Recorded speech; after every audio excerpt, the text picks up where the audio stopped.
While officials tried to keep expectations low before the meeting between Joe Biden and Xi Jinping on Wednesday, the encounter resulted in agreements on several key issues. I believe these are some of the most constructive and productive discussions we've had, President Biden said after the meeting. We've made some important progress. President Xi earlier acknowledged that US-China relations have never been smooth sailing. After the meeting, he added that the door to talks between the two superpowers cannot be closed again.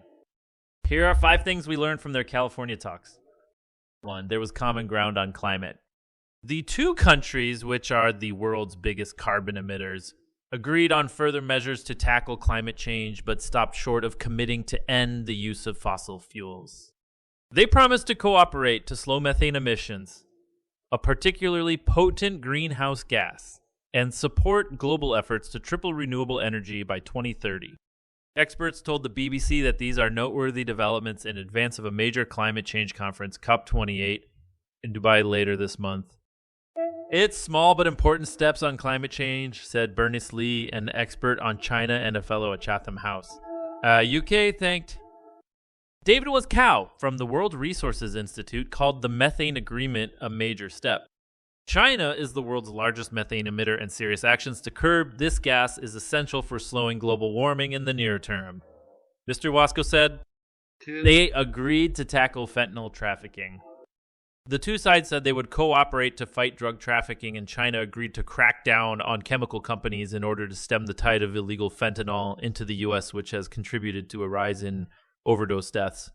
The powerful synthetic opioid played a role in around 75,000 U.S. deaths last year.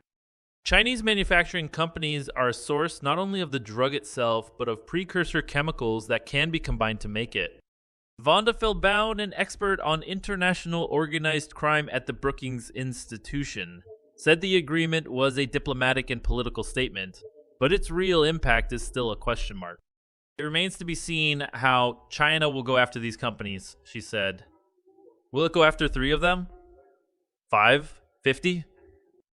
She said she believes China will probably continue to use counter-narcotics cooperation as a bargaining chip and an instrument of conducting broader diplomacy.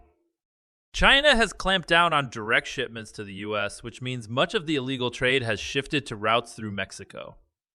US officials say that China hasn't done enough to stop trafficking, while China counters that the U.S. opioid epidemic is solely America's fault. 3. After a tense period, military communication will resume. The two countries also agreed to resume military-to-military communication, a step that was high on the Americans' wish list. The military links were cut by China last year after then. US House of Representatives Speaker Nancy Pelosi visited Taiwan. Relations deteriorated further after a suspected Chinese spy balloon floated across the continental US earlier this year before being shot down over the Atlantic Ocean. During the Cold War, the United States and the Soviet Union always maintained military-to-military communication to avoid any accident or misreading of intent that could cause a war between nuclear powers, said Mick Mulroy, a former US Deputy Assistant Secretary of Defense. This needs to also be the case now between China and the U.S. BBC North America correspondent John Sudworth, who reported from China for a decade, points out that there were already signs of a thaw before Wednesday's meeting. Last week, for instance, for the first time in years, the two sides met in Washington for discussions about their nuclear arsenals. The two presidents also had substantial discussions about Taiwan on Wednesday. Mr. Tsai told his American counterpart that he should stop arming Taiwan and that China's reunification with the island was unstoppable, according to China's foreign ministry. A senior US official told reporters that the American approach to the issue would not change. Or talks will continue. While there were several specific points of agreement, the mere fact that a meeting happened and that Mr. Biden and Mr. Xi shook hands is a positive sign, according to the BBC's North America editor Sarah Smith. Having two of the most powerful presidents in the world speaking to each other is a diplomatic achievement in itself. If they can agree to keep in touch, then that alone could be considered a success. As the meeting began, Mr. Biden told Mr. Xi, "I value our conversation because I think it's paramount that you and I understand each other clearly leader to leader, with no misconceptions or miscommunication." The Chinese leader agreed. Conflict and confrontation has unbearable consequences for both sides, he said. The two countries are still far apart on many issues. While agreeing to disagree peacefully as a start, some observers warned against overly optimistic predictions. The last 4 months have seen a truly remarkable improvement in communications between Washington and Beijing, said Dimitar Georgiev, director of Chinese studies at Syracuse University. Much of that was directly tied to this APEC meeting, however. We should not assume that the positive momentum can or will be sustained, he said. 5 pandas as envoys of friendship. After the meeting, Mr. Xi hinted that Beijing is open to sending more pandas to us zoos.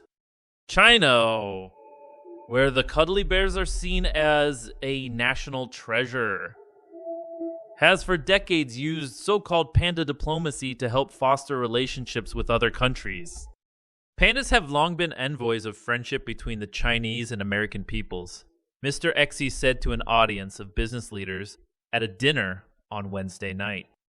After 23 years at the National Zoo in Washington, D.C., 3 giant pandas were returned to China this month. The Atlanta Zoo bears only 4 left in the country. We'll go back at the start of 2024.